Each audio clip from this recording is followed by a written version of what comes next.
ओम शांति। ओम शांति। ओम शांति। ओम शांति। आज 10 जून 2024 कामाख्या साकार महावाक्य है। मूल्य का सार। मीठे बच्चे, लक्ष्य को सदा सामने रखो तो मीठे बच्चे, लक्ष्य को सदा सामने रखो तो दैवी गुण आते जाएंगे।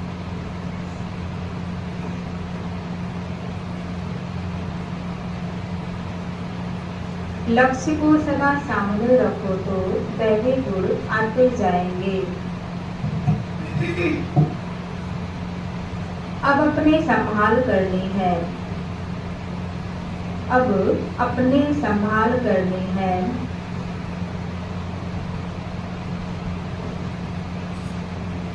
आसुरी गुणों को निकाल दैवी गुण धारण करने हैं। आसुरी गुणों को निकाल दैवी गुण धारण करने हैं।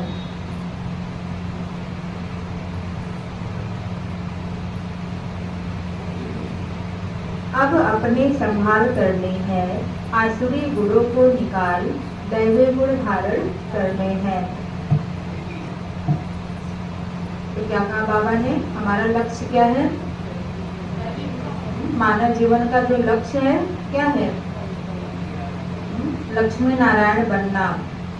नर से नारायण और नारी से लक्ष्मी। तो बाबा ने कहा लक्ष्य को सदा सामने रखो कि हम भविष्य में क्या बनने वाले हैं। तो बाबा ने कहा दैवी गुण अपने आप आते जाएंगे। प्रश्न, आयुष्मान भाव का वरदान मिलते हुए भी आयुष्मान भाव का वरदान मिलते हुए भी बड़ी आयु के लिए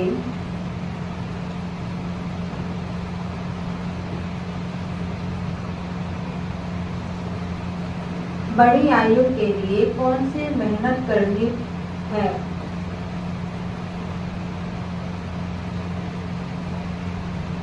आयुष्मान भाव का वरदान मिलते हुए भी बड़ी आयु के लिए कौन सी मेहनत करनी है?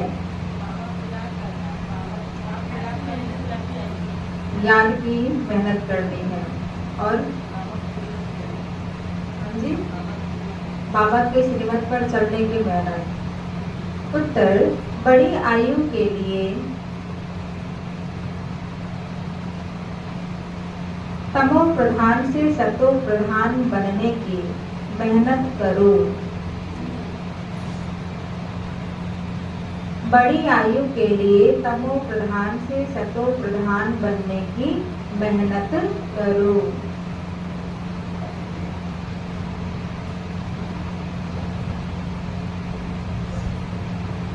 जितना बाप को याद करेंगे उतना सतो प्रधान बनेंगे। जितना बाप को याद करेंगे उतना सतो प्रधान बनेंगे।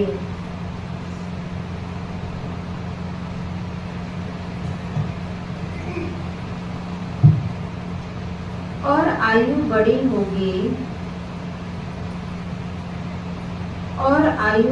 होगी फिर मृत्यु का डर निकल जाएगा।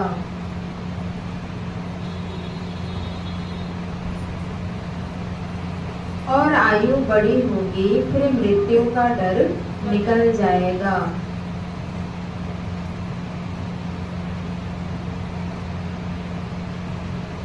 याद से दुख दूर हो जाएंगे। याद से दुख दूर हो जाएंगे।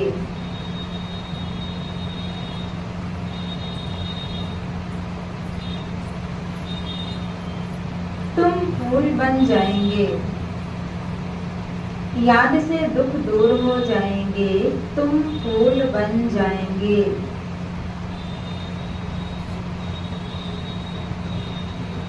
क्या बन जाएंगे? फूल। याद में ही गुप्त कमाई है। याद में ही गुप्त कमाई है। याद से पाप कट जाते हैं। याद से पाप कट जाते हैं।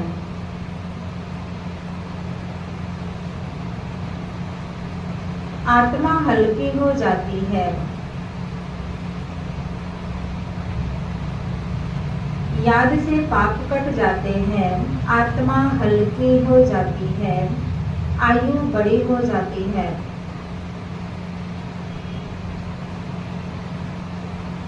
आत्मा हल्की हो जाती है, आयु बड़ी हो जाती है। तो बाबा ने आयुष्मान भव का वरदान मिलते हुए भी बड़ी आयु के लिए हम बच्चों को मेहनत बताए कि हमें क्या करना है। तमो प्रधान से सतो प्रधान बनने की मेहनत करो। जितना बाबा को याद करेंगे, बाबा ने कहा उतना हमारी आयु क्या होगी, बड़ी होगी। सतो प्रधान बनते जाएंगे तो आयु भी बड़ी होगी, फिर मृत्यु का डर निकल जाएगा। और बाबा ने कहा याद से दुख भी दूर हो जाएंगे, तुम फूल बन जाएंगे। और बाबा ने कहा याद में ही गुप्त कमाई है। और याद से जो पाप करते हैं, आत्मा हल्की हो जाती है और आयु भी बड़ी हो जाती है। ओम शांति। मीठे मीठे रूहानी बच्चों प्रति बाप समझा रहे हैं, पढ़ा भी रहे हैं। क्या समझा रहे हैं बाबा? हम बच्चों को क्या समझा रहे हैं? हाँ, मीठे बच्चों, तुमको एक तो आयु बड़ी चाहिए क्योंकि तुम्हारी आयु बहुत बड़ी थी। कितने वर्ष की थी सतयुग में? 150 वर्ष। 150 वर्ष की आयु की बड़ी आयु कैसे मिलती है? तमो प्रधान से सतो प्रधान बनने से। जब तुम सतो प्रधान थे तो तुम्हारी आयु बहुत बड़ी थी। अभी तुम ऊपर चढ़ रहे हो। जानते हो हम तमो प्रधान बने तो हमारी आयु छोटी हो गई थी, तंदुरुस्ती भी ठीक नहीं थी, बिल्कुल ही रोगी बन गए थे। यह जीवन पुरानी है, नई से भेंट की जाती है। अभी तुम जानते हो बाप हमको बड़ी आयु बनाने की युक्ति बताते हैं। और क्या बाबा ने युक्ति बताई कि बाबा को याद करो, तमो प्रधान से सतो प्रधान बनो। मीठे मीठे बच्चों, मुझे याद करोगे तो तुम जैसे सतो प्रधान थे, बड़ी आयु वाले, तंदुरुस्त थे, ऐसे फिर से बन जाओगे। आयु छोटी होने से मरने का डर रहता है। तुमको तो गारंटी मिलती है कि सतयुग में ऐसे अचानक कभी मरेंगे नहीं, वहाँ अकाले मृत्यु होती ही नहीं। जब 150 वर्ष की आयु पूरी हो जाती है तब साक्षात्कार होता है कि आत्मा भी शरीर छोड़ करके दूसरा धारण करेगी। बाप को याद करते रहेंगे तो आयु बड़ी होगी और सब दुख भी दूर हो जाएंगे। कोई भी किस्म का दुख नहीं होगा। और तुमको क्या चाहिए? दुखी तो नहीं चाहिए, बाकी तो सब कुछ। बस दुख नहीं चाहिए, बाकी तो सब कुछ। और तमोप्रधान दुनिया में तो सब क्या है? दुखी दुखी है, सब कुछ है फिर भी दुख लगा पड़ा है। तुम कहते हो उच्च पद भी चाहिए, तुमको मालूम नहीं था कि ऐसा पद भी मिल सकता है। अब आप युक्ति बताते हैं, ऐसे करो। एम ऑब्जेक्ट सामने है, तुम ऐसा पद पा सकते हो। यहाँ ही दैवी गुण धारण करना है। अपने से पूछना है हमारे में कोई अवगुण तो नहीं है। चेक करना है, अपने दिल से पूछना है, अपने दिल पे हाथ रख करके कि हमारे में कोई अवगुण तो नहीं है। तो दिल क्या कहेगा? अभी मेजॉरिटी है। और अगर है तो उसको क्या करना है? निकालना है। अवगुण भी अनेक प्रकार के हैं। सिगरेट पीना, छीछी चीजें खाना, यह अवगुण है। आजकल तो देखे दुनिया में क्या क्या खाए जा रहे हैं, कुछ भी उनके खाने की कोई लिमिट नहीं है। सबसे बड़ा अवगुण है विकार का, जिसको ये बैड कैरेक्टर कहते हैं। सिगरेट पीना, गंदी चीजें खाना, ये सब तो है ही अवगुण। लेकिन बाबा ने कहा सबसे बड़ा अवगुण काम विकार का। बाप कहते हैं तुम विशेष बन गए हो, अब वाइसलेस बनने की तुमको युक्ति बताते हैं। इसमें इन विकारों को, अवगुणों को छोड़ देना है, कभी भी विशेष नहीं बनना है। इस जन्म में जो सुधारेंगे तो वह सुधार 21 जन्मों तक चलना है। अभी जो सुधार करेंगे आत्मा के अंदर, बाबा ने कहा ये हमारे जो अवगुण है सुधारने के 21 जन्म, ये जो अवगुण को निकालेंगे, गुणों को धारण करेंगे तो ये गुण 21 जन्म तक चलेंगे। सबसे जरूरी बात है वाइसलेस बनना, वाइसलेस अर्थात निर्विकारी। जन्म जन्मांतर का जो बोझ सिर पर चढ़ा हुआ है वह योग बल से ही उतरेगा और कोई उपाय नहीं है, बस एक ही युक्ति है, बाबा की याद। बच्चे जानते हैं जन्म जन्मांतर हम विशेष बने हैं, अभी बाप से हम प्रतिज्ञा करते हैं फिर कभी विशेष नहीं बनेंगे। बाप ने कहा है अगर पतित बने तो 100 गुणा दंड भी खाना पड़ेगा और साथ में क्या होगा, पद भी, और फिर पद भी भ्रष्ट हो जाएगा, क्योंकि निंदा कराई ना तो गोया उस तरफ विशेष मनुष्यों की तरफ चला गया। ऐसे बहुत चले जाते हैं अर्थात हार खा लेते हैं। आगे तुमको पता नहीं था कि यह धंधा विकार का नहीं करना चाहिए। कोई कोई अच्छे बच्चे होते हैं, कहते हैं हम ब्रह्मचर्य में रहेंगे। सन्यासियों को देख समझते हैं पवित्रता अच्छी है। पवित्र और अपवित्र, दुनिया में अपवित्र तो बहुत रहते हैं। पाखाने में जाना भी अपवित्र बनना है, इसलिए फौरन क्या करना चाहिए, ये हमारे ब्राह्मण जीवन का नियम है। ये भी प्योरिटी के अंतर्गत आता है कि अगर पाखाने में जाते हैं तो जाने के बाद आपको पहले कपड़ा वाला नहीं पहनना है और नहा करके निकलना है। कोई भी कपड़ा उसमें टच नहीं होना चाहिए उस टाइम बिना नहाए, नहीं तो फिर वो कपड़ा भी अशुद्ध हो जाएगा, किसी को छूना भी नहीं है। यहाँ बाबा हम बच्चों को समझा रहे हैं, बड़ों को। यहाँ कोई बच्चा बैठा है, नहीं बैठा है ना, तो बाबा हम बच्चों के लिए कह रहे हैं। और छोटे बच्चों का तो पता नहीं, लेकिन बाबा हम बच्चों को कह रहे हैं जो समझदार है, जो समझ सकते हैं। तो छोटा बच्चा, उसके लिए तो कोई और नियम होगा, है ना। अभी तो बाबा हम बच्चों कह रहे हैं, हम लोग तो बड़े हो गए, समझदार हो गए हैं। मुरली तो हम बड़े ही सुन रहे हैं, बच्चा तो कोई बैठा है नहीं। तो बाबा ने कहा इसलिए फौरन स्नान करना चाहिए। वो तो बच्चा नादान है ना, अगर कुछ छू भी देता है, कुछ कर भी देता है तो उसका माफ है, क्योंकि बाबा भी देख रहे कि बच्चा इनोसेंट है, उसको समझदारी नहीं है। लेकिन जब वो बड़ा हो जाता है तो उसको नियम सिखाइए, ज्ञान में चल रहा है, आपके परिवार में वैसा माहौल है तो उसको बताइए। तो इसलिए बाबा ने कहा फौरन स्नान करना चाहिए। सभी करते हैं अनिल भाई, बाबा ने कहा है स्नान करना है। अपवित्रता अनेक प्रकार की होती है, अभी और भी बाबा बता रहे हैं कि और क्या क्या पवित्रता होती है। किसको दुख देना, लड़ना झगड़ना भी अपवित्र कर्तव्य है। किसको भी दुख देना, आपस में लड़ना झगड़ना, मार पीट गाली गलौज, ये सब क्या है, ये सब भी बहुत बड़ी अपवित्रता के अंतर्गत आता है।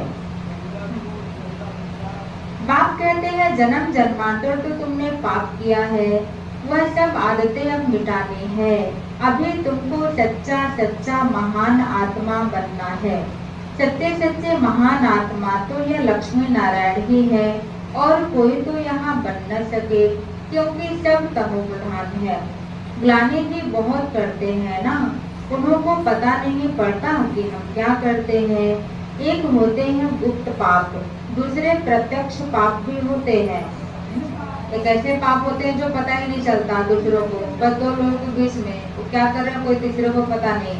और एक होता है प्रत्यक्ष पाप, क्रोध करना, लड़ना झगड़ना, गाली देना, इससे सबको पता चल रहा है कि हाँ ये सब परिवार में कलह क्लेश है, अशांति हुई पड़ी है। ईर्ष्या द्वेष ये सब भी क्या है, गुप्त पाप है। वो अपने अंदर ही जल रहे हैं, अपने अंदर ही क्रोध की अग्नि पैदा हो रही, पता ही नहीं। और जब दूसरे के ऊपर करेंगे तो प्रत्यक्ष पाप हो जाएगा वो। तो बाबा ने कहा यह है ही तमो प्रधान दुनिया। कौन सी दुनिया है, तमो प्रधान दुनिया।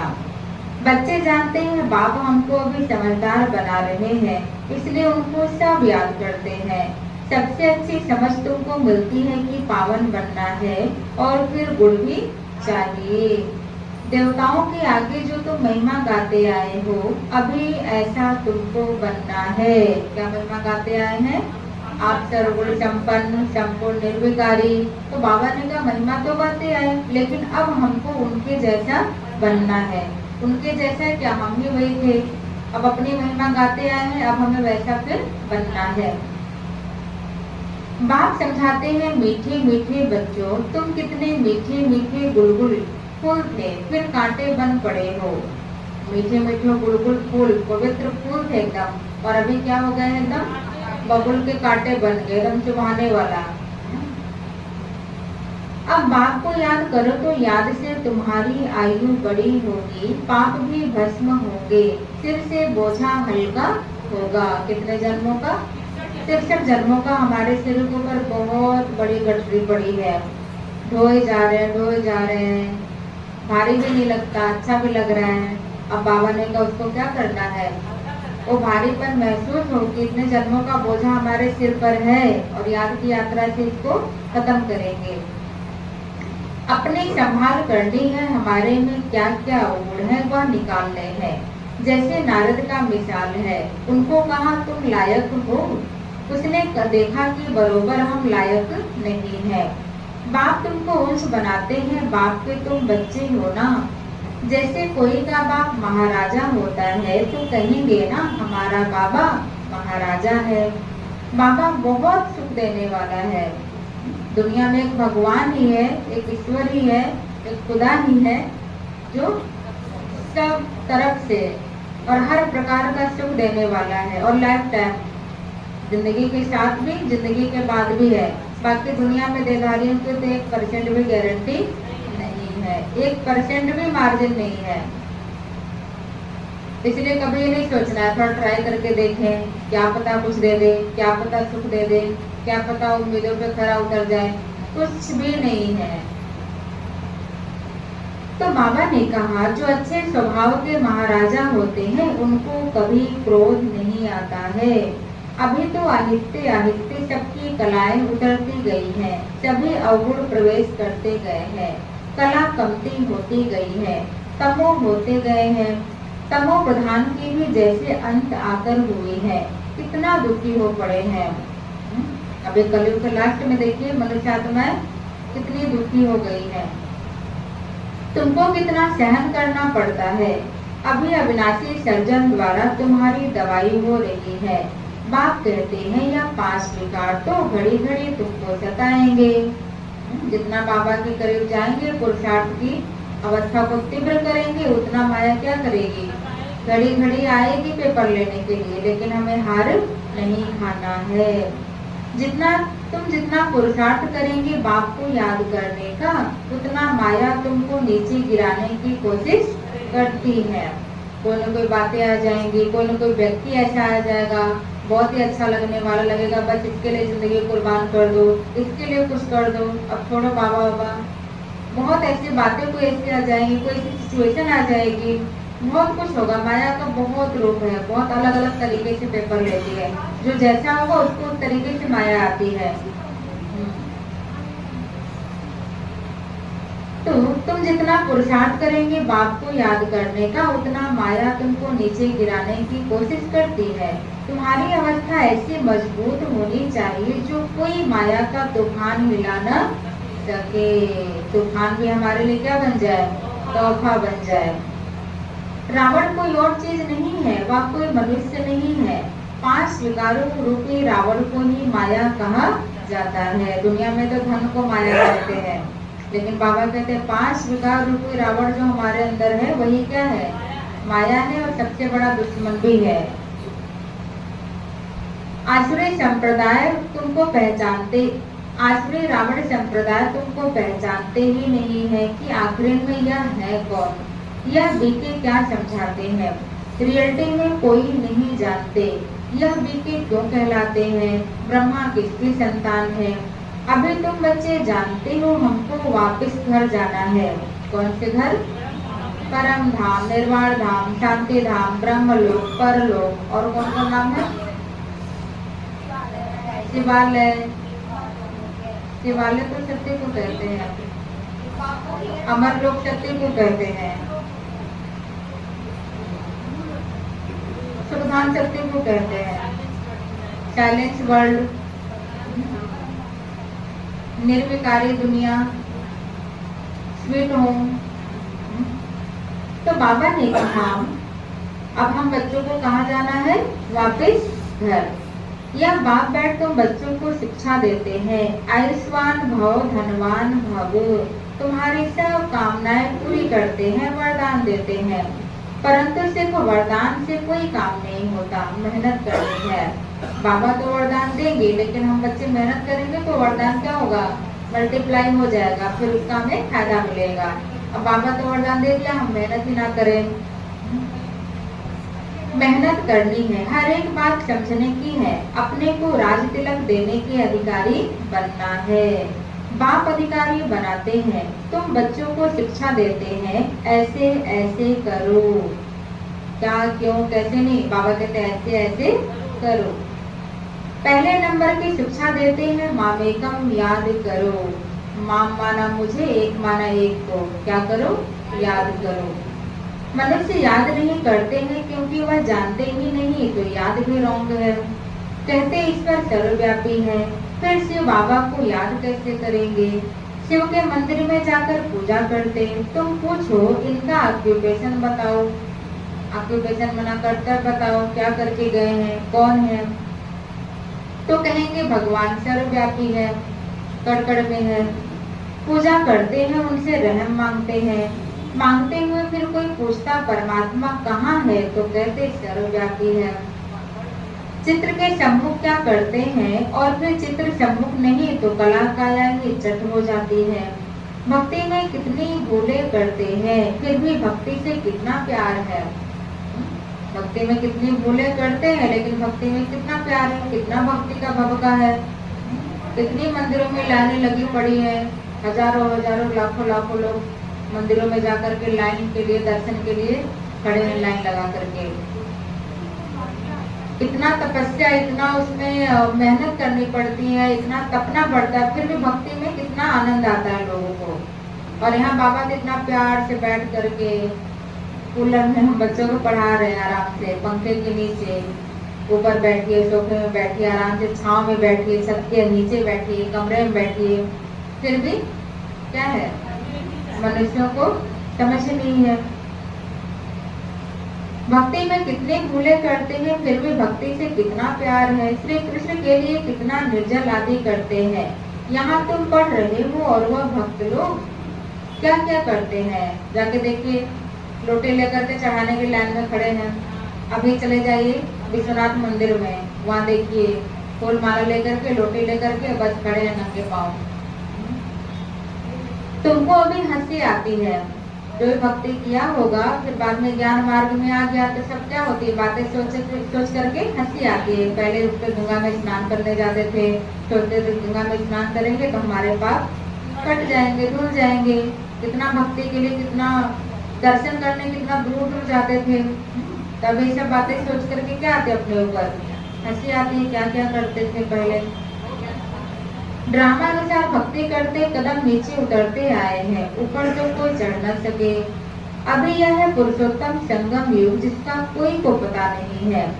अभी तुम पुरुषोत्तम बनने के लिए पुरुषार्थ करते हो। टीचर स्टूडेंट का सर्वेंट होता है ना, स्टूडेंट की सर्विस करते हैं, गवर्नमेंट सर्वेंट है। बाप भी कहते हैं सेवा करता हूँ, तुमको पढ़ाता भी हूँ। सभी आत्माओं का बाप है, टीचर भी बनते हैं। सृष्टि के आदि मध्य अंत का ज्ञान भी सुनाते हैं। यह ज्ञान और कोई मनुष्य में हो न सके, कोई सिखला न सके। तुम पुरुषार्थ ही करते हो कि हम यह बने। दुनिया में मनुष्य कितने तमो प्रधान बुद्धि है, बहुत खौफनाक दुनिया है। आजकल का मनुष्य भी क्या है, बहुत खौफनाक। अब जानवर उतने खौफनाक नहीं है, अब भूत प्रेत उतने खौफनाक नहीं है, अब इंसान ही खौफनाक बन गया है। इंसान को इंसान से क्या हो रही है, डर लग रहा है। लोग अकेले जाने में डर रहे हैं, कहीं कोई कुछ कर न दे। तो बाबा ने कहा बहुत खौफनाक दुनिया है। जो मनुष्य को नहीं करना चाहिए वह करते हैं। कितना खून, डाका आदि लगाते हैं। देखिए सरेआम मर्डर कर दे रहे हैं, खड़े खड़े ही गला काट दे रहे हैं, शूट कर दे रहे हैं, कुछ भी कर दे रहे हैं, डाका डाल दे रहे हैं दिन दहाड़े ही। क्या नहीं करते, सब कुछ कर रहे हैं दिन दहाड़े। 100% तमो प्रधान है, अभी तो फिर 100% सतो प्रधान बन रहे हो। इतनी खौफनाक दुनिया में भी हम बच्चों का रखवाला कौन है? बाबा। इसलिए सबसे उम्मीद छोड़ करके बस बाबा से प्यार, बाबा से उम्मीद, बाबा से बातें, बाबा को याद, सब कुछ बाबा से। उसके लिए युक्ति बताई है याद की यात्रा। याद से ही विकर्म विनाश होंगे, बाप से जाकर मिलेंगे। भगवान बाप आते कैसे हैं यह भी तुम अब समझते हो। इस रथ में आए हैं, ब्रह्मा के थ्रू सुनाते हैं, जो फिर तुम धारण कर औरों को सुनाते हो। तो दिल होती है डायरेक्ट सुने। बाप के परिवार में जाए, यहाँ बाप भी है, माँ भी है, बच्चे भी हैं। परिवार में आ जाते हैं, वह तो दुनिया ही आसुरी है। तो आसुरी परिवार से तुम तंग हो जाते हो, इसलिए धंधा आदि छोड़कर बाबा के पास रिफ्रेश होने आते हो। आजकल परिवार में भी देखिए, कोई ऐसा परिवार बता दे जहाँ की फिटपिट ना हो। कोई ऐसा परिवार है ही नहीं, कहीं ना कहीं कुछ न कुछ जरूर लगा पड़ा है, चाहे कोई भी परिवार हो। तो बाबा ने कहा यहाँ रहते भी हैं ब्राह्मण, तो इस परिवार में आकर बैठते हो। घर में जाएंगे तो फिर ऐसा परिवार नहीं होगा, वहाँ तो देहधारी हो जाते। उस गोरख धंधे से निकल तुम यहाँ आते हो। अब आप कहते हैं देह के सब संबंध छोड़ो, खुशबूदार फूल बनना है, फूल में खुशबू होती है। सब उठाकर खुशबू लेते हैं, अब के फूल को नहीं उठाएंगे क्योंकि उसमें कोई खुशबू नहीं होती। तो फूल बनने के लिए पुरुषार्थ करना है, इसलिए बाबा भी फूल ले आते हैं। ऐसा फूल बनना है।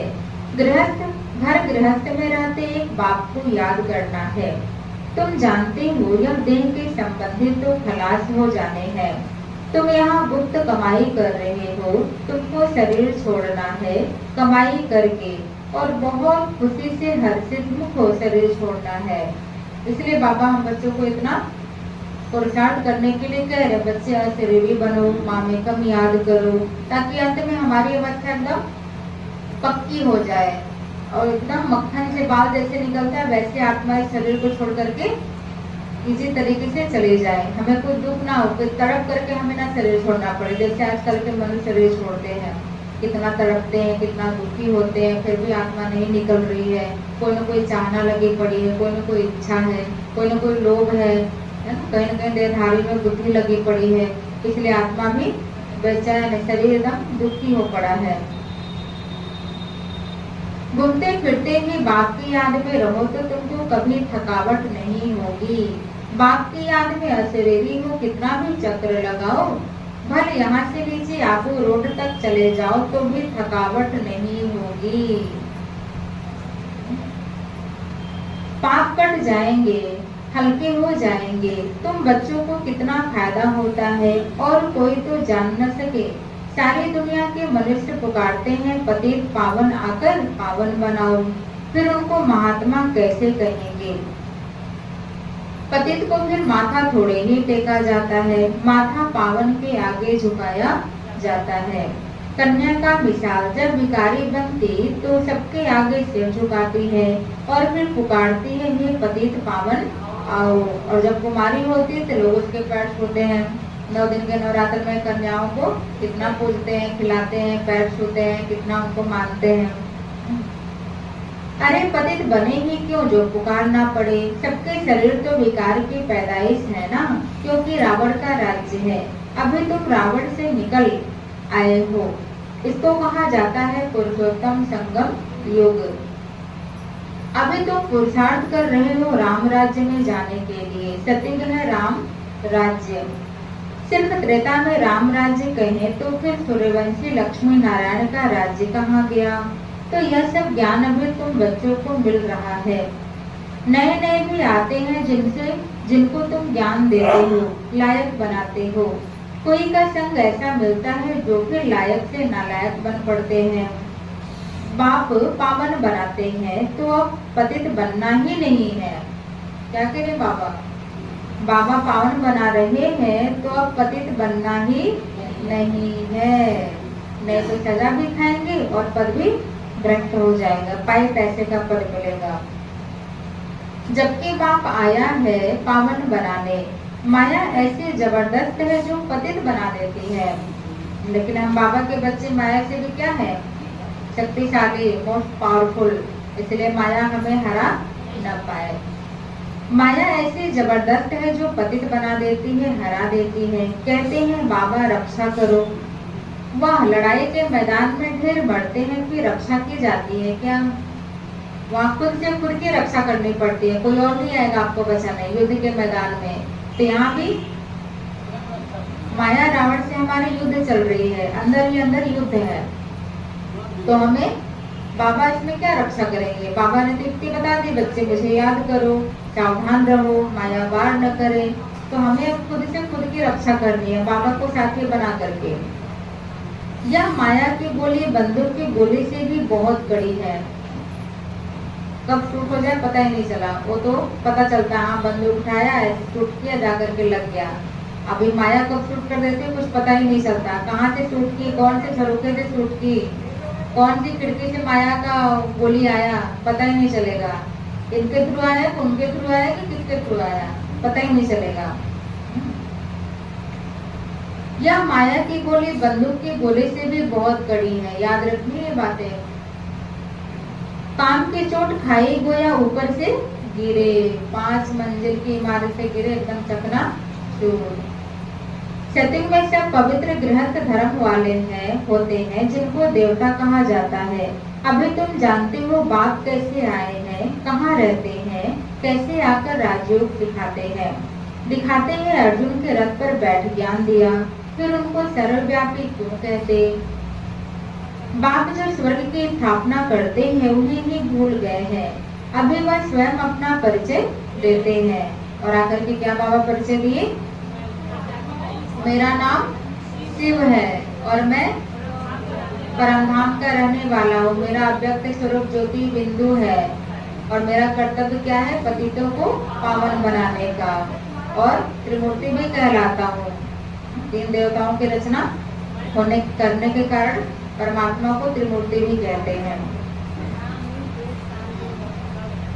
अभी वह स्वयं अपना परिचय देते हैं। अच्छा, मीठे मीठे सिखे लदे बच्चों प्रति माता पिता बाप दादा का याद प्यार और गुड मॉर्निंग। रूहानी बाप के रूहानी बच्चों को नमस्ते। हम सब रूहानी बच्चों की तरफ से रूहानी बाप दादा को याद प्यार, गुड मॉर्निंग, नमस्ते नमस्ते नमस्ते। शुक्रिया बाबा, शुक्रिया, thank you Baba, thank you. धारणा के लिए मुख्य सार, पहले पॉइंट, महान आत्मा बनने के लिए अपवित्रता की जो भी गंदी आदतें हैं, महान आत्मा बनने के लिए अपवित्रता की जो भी गंदी आदतें हैं वह मिटा देनी है।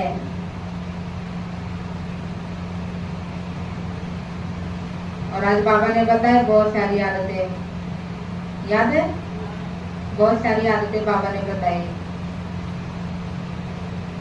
दुख देना, लड़ना झगड़ना, दुख देना, लड़ना झगड़ना, आगे डॉट डॉट।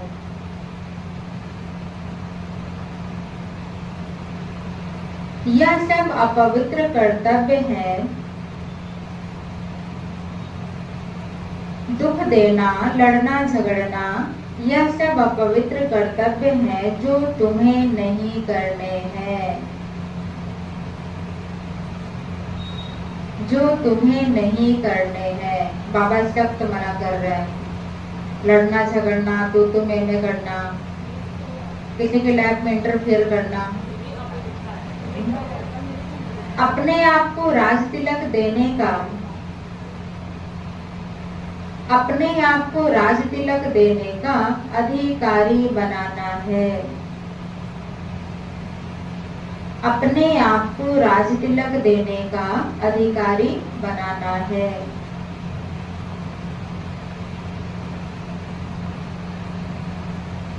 महान आत्मा बनने के लिए अपवित्रता की जो भी गंदी आदतें हैं वह मिटा देनी है।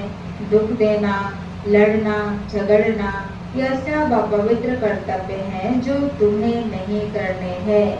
अपने आप को राज तिलक देने का अधिकारी बनाना है। दूसरी पॉइंट है, बुद्धि को सब गोरख धंधों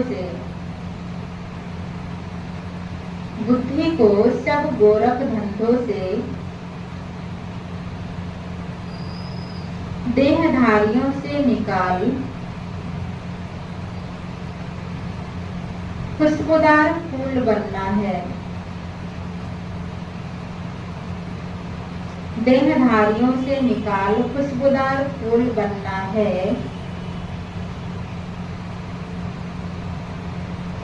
गुप्त कमाई जमा करने के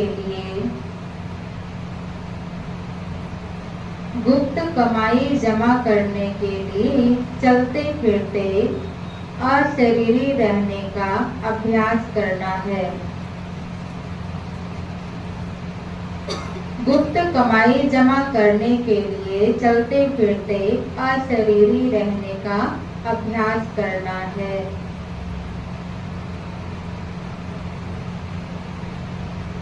आज बाबा ने वरदान दिया, अपने शुभ चिंतन की शक्ति से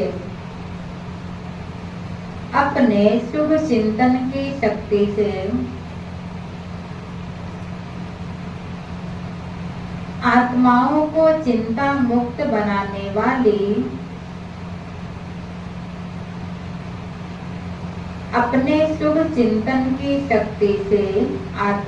को चिंता मुक्त बनाने वाली शुभ चिंतक मणि भव।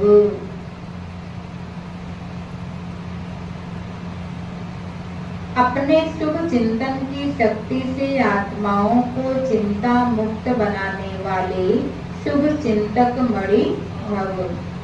डिटेल में लिखेंगे, आज के विश्व में सब आत्माएं चिंतामणि हैं।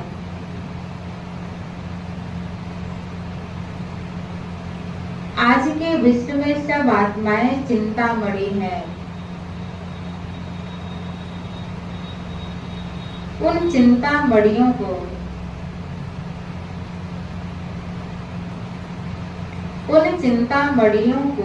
आप शुभ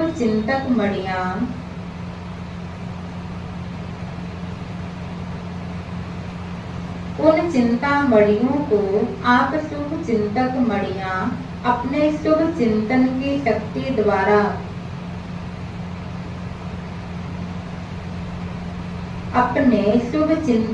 शक्ति द्वारा परिवर्तन कर सकते हो।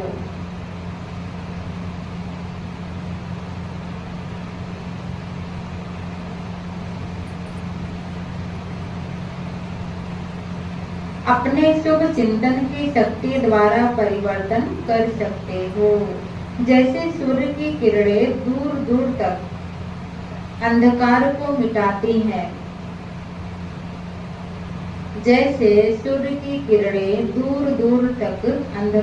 मिटाती हैं, ऐसे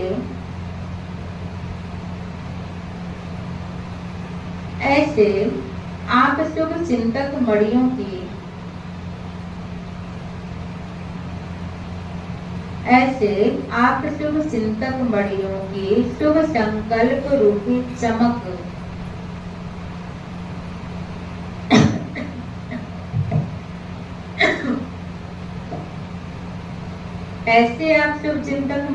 की शुभ संकल्प रूपी चमक व किरणें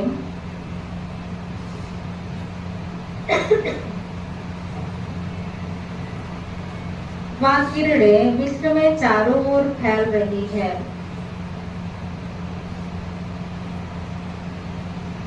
ऐसे आप शुभ चिंतक मणियों की शुभ संकल्प रूपी चमक व किरणें विश्व में चारों ओर फैल रही है। इसलिए समझते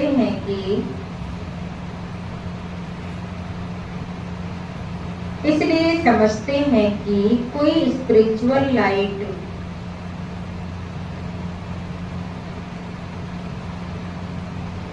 इसलिए समझते हैं कि कोई स्पिरिचुअल लाइट गुप्त रूप में अपना कार्य कर रही है।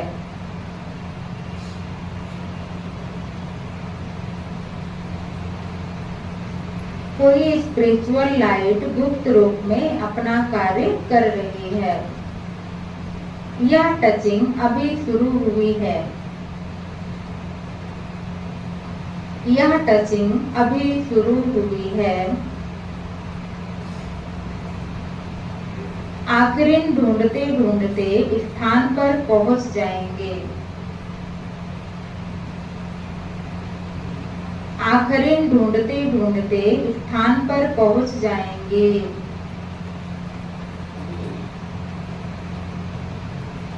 फिर से मिलाएंगे।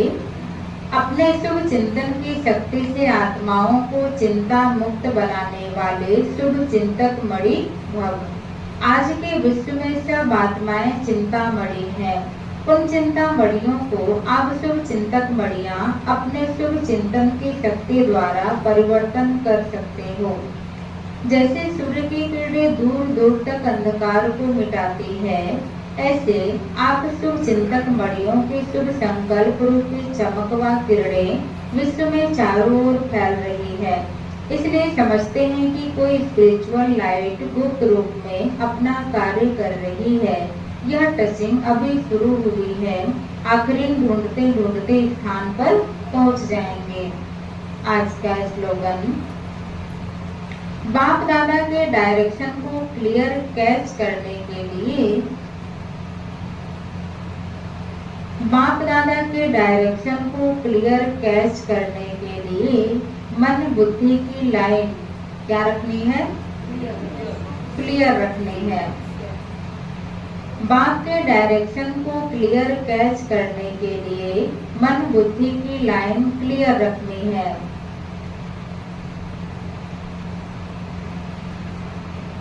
बाप के डायरेक्शन को क्लियर कैच करने के लिए मन बुद्धि की लाइन क्लियर रखनी है। चार में बाबा ने सुनाया, मीठे बच्चे लक्ष्य को सदा सामने रखो तो दैवी गुण आते जाएंगे।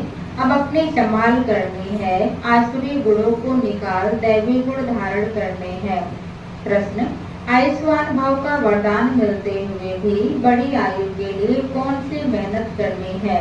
उत्तर, बड़ी आयु के लिए तमो प्रधान से सतो प्रधान बनने की मेहनत करो। जितना बाप को याद करेंगे उतना सतो प्रधान बनेंगे और आयु बड़ी होगी। फिर मृत्यु का डर निकल जाएगा, याद से दुख दूर हो जाएंगे, तुम फूल बन जाएंगे। याद में ही गुप्त क्या है? कमाई है। याद से पाप कट जाते हैं, आत्मा हल्की हो जाती है, आयु बड़ी हो जाती है। अच्छा, ओम शांति।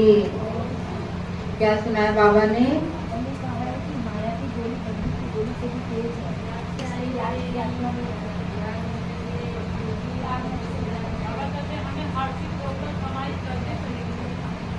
बाबा ने कहा हर्षित मुख को शरीर छोड़ना है।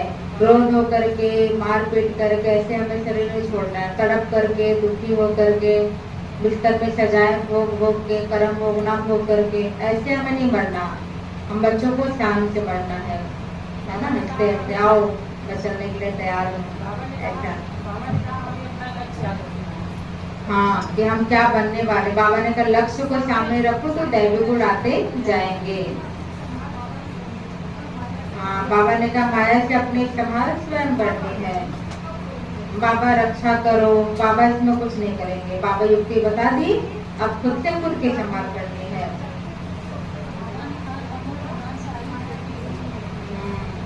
चलते फिरते बाबा ने कहा अशरीरीपन का अभ्यास करो, और यही अशरीरीपन का अभ्यास अंत के पेपर में काम आएगा, पास कराएगा।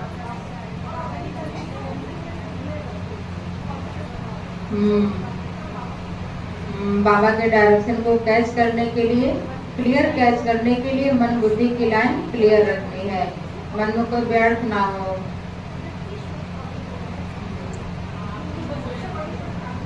गोल गोल फूल बनना है बाबा ने कहा। और हाँ, बाबा तो वरदान देते हैं।